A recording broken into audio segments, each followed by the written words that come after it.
But before I get into that, I think it's very, very important that you have a look at my video on relative major and minor explained. Okay, because that will make sense of everything I'm talking about here.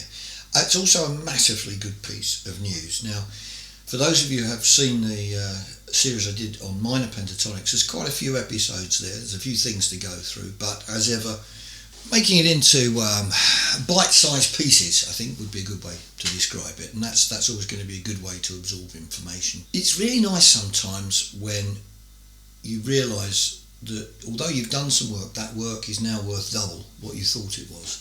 And what I mean by that is, if you put some time into minor pentatonics, then getting your head around this will be very, very easy and very, very quick.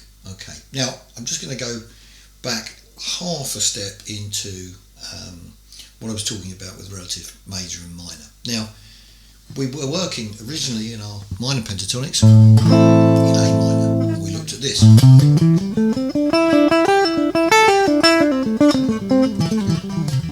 All that stuff. Okay. We had passing notes. We had extensions.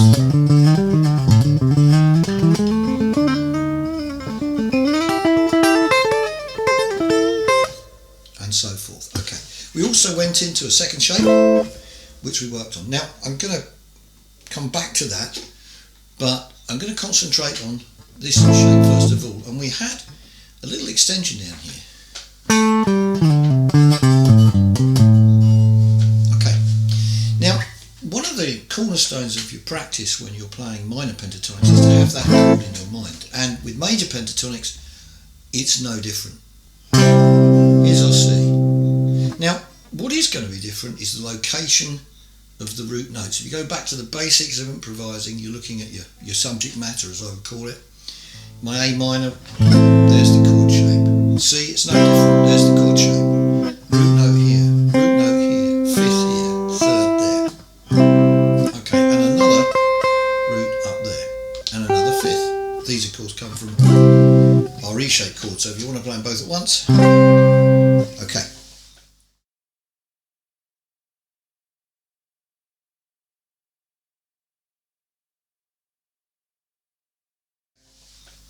Now, there is a little bit of a caveat to the major pentatonic, which I think is one of the reasons a lot of guitarists get a little bit put off by, because it's actually much more difficult to use than a minor pentatonic.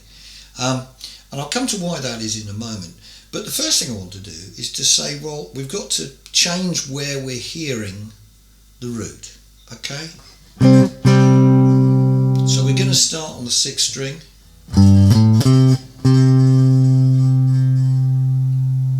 Let that sink in.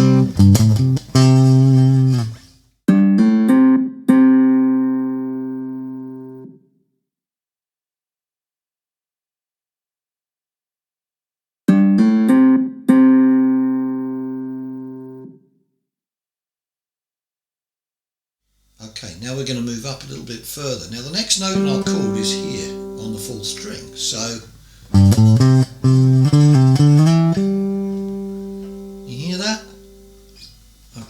now, I'm not using anything different than I was in the A minor pentatonic, but I'm listening to it from a different perspective. My ears now are in C.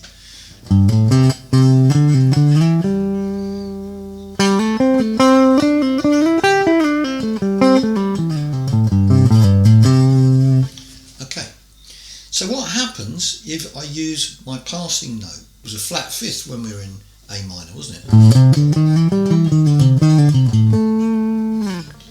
Okay, so what's that going to do if we use it in C? Well, it has a really interesting effect here because it gives us the minor third as well as the major third. Now, if you don't know anything about chord construction, then I highly recommend having a look at some of that stuff. But 1, 3 and 5, let's just put it this way. 1, 3 and 5 is major. 1 flat 3 and 5 is minor. Okay, now, that means when we play this,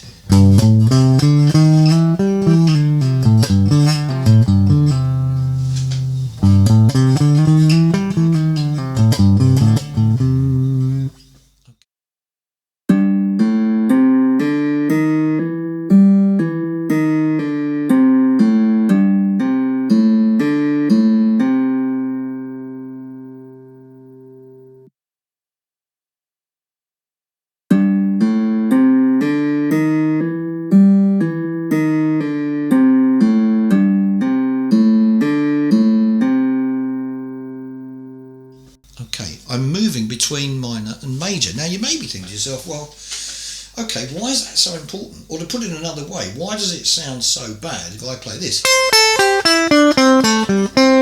It's kind of too friendly, isn't it? Yeah, okay, so to really explain this, I mean, people, they're always very black and white about stuff. They always want to put stuff in a little box or an envelope and say, that's how this works. This isn't as simple as that. So let me just put it to you this way. Okay, if you heard someone playing a blues and they started and they went, it's not very bluesy, is it? Okay, what if I went, well, that's just minor, isn't it?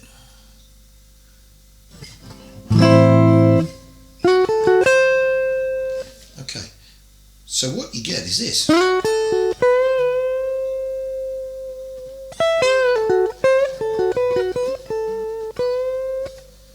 It's that kind of mixture between major and minor. Now, that's not just about blues, it's also about rock and roll when it came along, which arguably is the child of the other. But okay, if you listen to, let's take Chuck Berry as a great example, Johnny B. Good.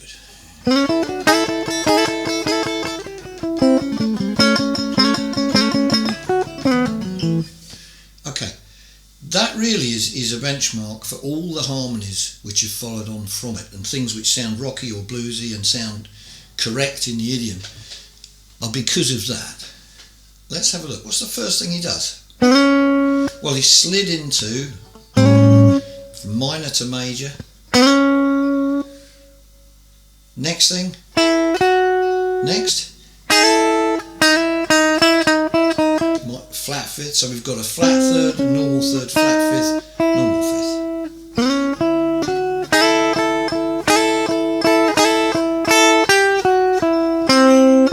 There it is, minor to major.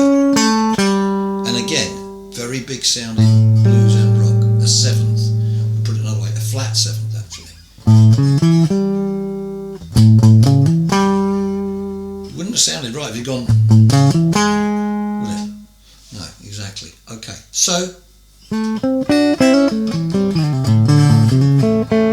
sounds bluesy, but it's not major or minor. You can't just put a stamp on it and say, oh, well, every time I play I'm going to go. That doesn't sound bluesy either, does it? It's got to be a mixture. So let's just take one more example. Here's what would be a blues line if we didn't have that mixture of major and minor going on.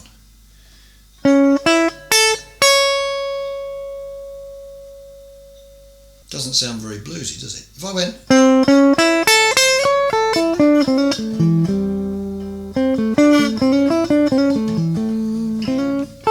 okay, so now we've got a mixture of major and minor. Now and again, that same thing will be achieved by a major rhythm section. And somebody go. So it's one on top of the other, if you like. Another good example.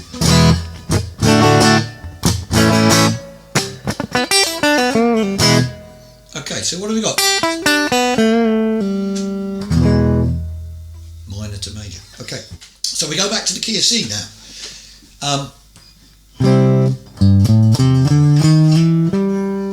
Using our passing note.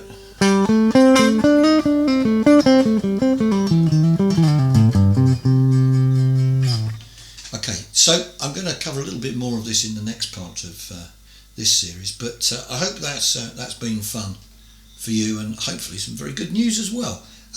So thanks for watching. Don't forget to subscribe if you could, please. That'd be great.